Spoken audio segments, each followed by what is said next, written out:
When night descended during the Second World War, it wasn't just darkness that spread across the land, it was fear. A fear that seeped through shattered windows and hollowed-out streets. Fear not only of aircraft droning overhead or bombs being dropped from blackened skies, but of footsteps in the shadows. Thieves, collaborators, deserters, saboteurs, desperate people driven by hunger or opportunity, slipping between ruined buildings and unguarded homes, in war zones and occupied territories alike.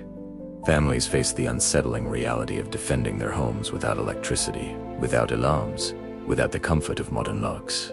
Their survival depended not on strength or firepower, but on creativity, discipline, and an old-world understanding of how to disappear in plain sight. Under mandated blackouts, entire neighborhoods plunged into total darkness. Windows were covered in thick curtains, seams sealed with tape, boards, or blankets, to ensure not a single beam of light escaped. What governments intended as protection from bombers quickly became a secondary shield, because a home lost in darkness was a home less likely to attract the wandering eyes of looters or soldiers searching for supplies. The families who lived through those nights learned an enduring truth.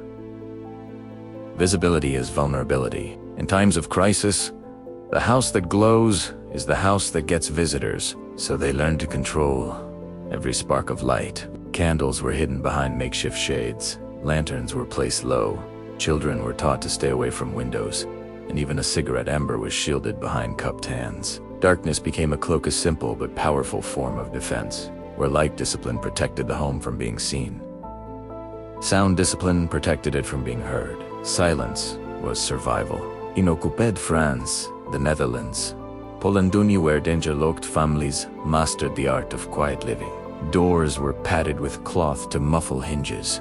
Floors were covered with rugs to soften footsteps. People whispered after sunset, and children were taught games that required silence. Entire households learned to pause and listen during the night, distinguishing the distant rumble of artillery from the closer crunch of footsteps on gravel. At times, silence was the only warning a family had before danger approached, and that idea still stands. In a blackout or grid-down scenario today, noise carries far beyond what most people realize. The hum of a generator, the clang of cooking pots, even loud conversation can act like a beacon. The families of the 1940s understood that a quiet home is often a safe one, but silence alone wasn't enough. Many households established simple yet effective perimeter warnings.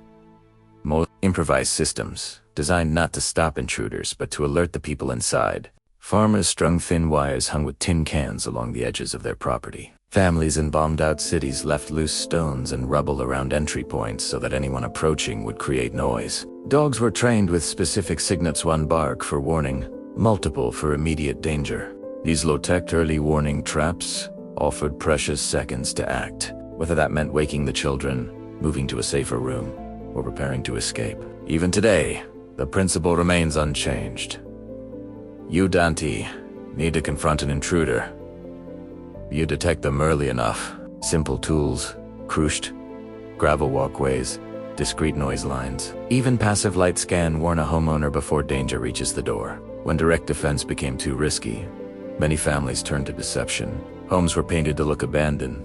Windows were painted black or cracked intentionally to mimic bomb damage, and upper rooms were left visibly empty to discourage curiosity. Some families placed dummies in windows to create the illusion of sentries watching the street. Others lit small fires or lanterns far from where they actually slept, drawing attention away from their true living space. It was psychological warfare at the civilian level, making a home look either too risky to approach or too worthless to bother with. And that same tactic still works. A fake security camera, visible boots at the doorstep, a dog bowl on the porch fan. If there is no dog, all of it shapes an intruder's perception long before they try the door. Families in World War II understood human nature well. Predators choose the easiest prey, and a home that looks occupied, guarded, or unappealing becomes one they're eager to avoid. Yet perhaps the strongest defense didn't come from an individual house at all, but from the community around it. Quiet neighborhood watches formed in villages, towns, and even city blocks, shattered by bombing. In rural Britain, farmers took turns staying awake while others slept, sending signals through lantern flashes or arranged knocks on doors. In Eastern Europe, families used chalk marks, coded songs, or subtle gestures to communicate danger. This wasn't formal or militarized, just people protecting one another because survival was always stronger when shared. 3 families watching together could see and hear what no single family could manage alone. A united neighborhood deterred threats, not through confrontation, but through presence, awareness, and the knowledge that someone was always listening. Adapting these timeless strategies today doesn't require recreating wartime desperation. It simply requires understanding the principles behind them. Control your visibility.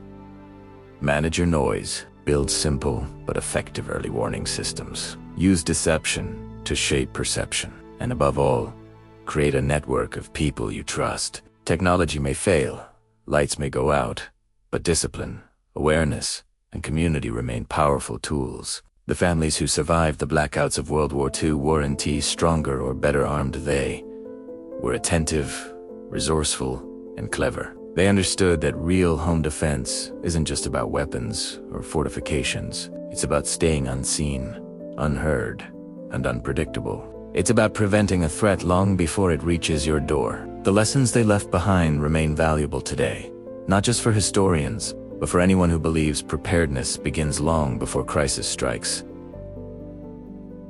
Because true defense isn't loud, it isn't dramatic. It doesn't announce itself. The most effective security often happens quietly, in the shadows, before a confrontation ever begins. And as long as there are dark nights and uncertain times, the wisdom of those wartime families still lights the path forward.